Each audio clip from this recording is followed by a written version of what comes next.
او کسی بچاوی دجمنانتی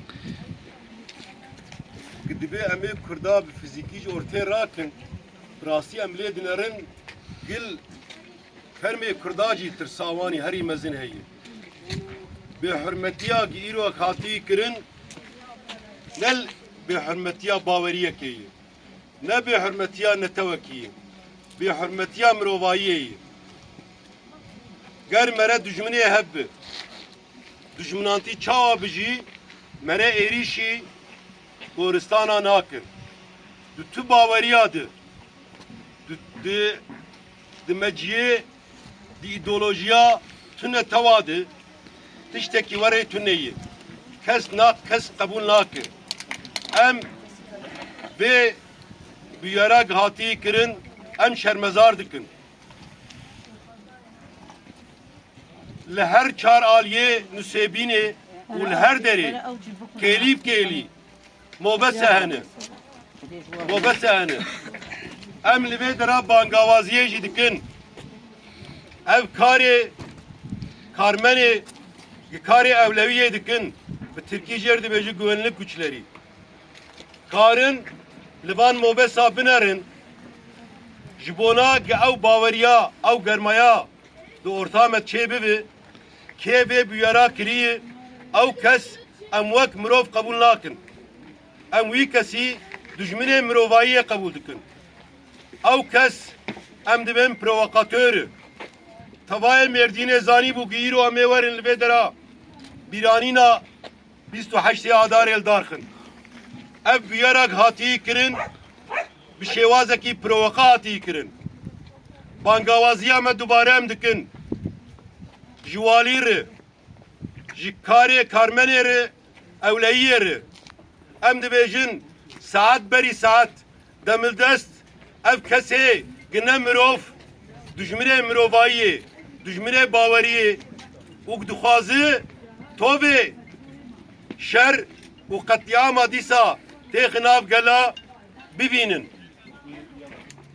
Ev hişmendiya hovane her roj dubare xwe li cihekî derdide. Îro di kesayeta heval egît de xwestin peyameke bidin me. Li nav goristanê de navê bi qodê egît goristaneke dar û berên wê menzelê wê goristanê wê tahrîb bêkirin dûr de peyamek daxwaza dayîna peyameke heye. Di vê peyamê de dibêje em we nas nakin, em nirxên we nas nakin û em hewildanên xwe yê di ji mirovahiyê em ê bidomînin. Em vê hovîtiyê qebûl nakin. Li dinyayê de tu deran de ti kes bi menzera re şer nake. Tu kes hemberî menzeran hemberî miriyan bêhurmetî nake.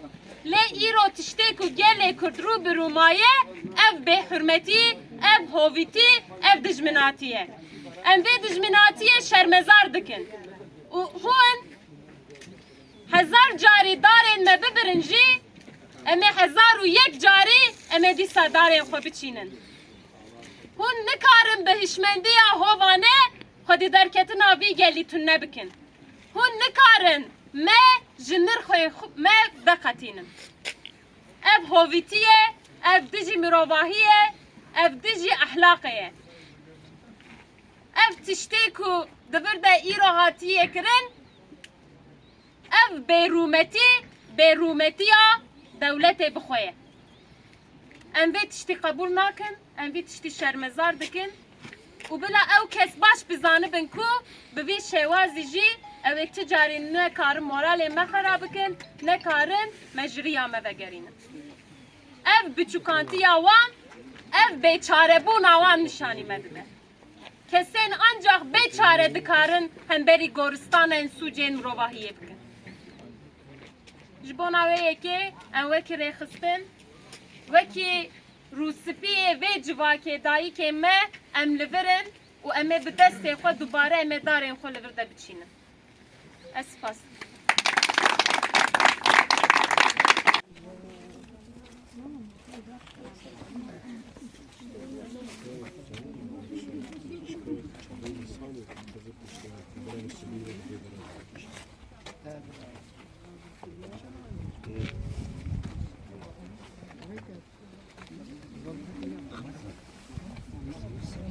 بس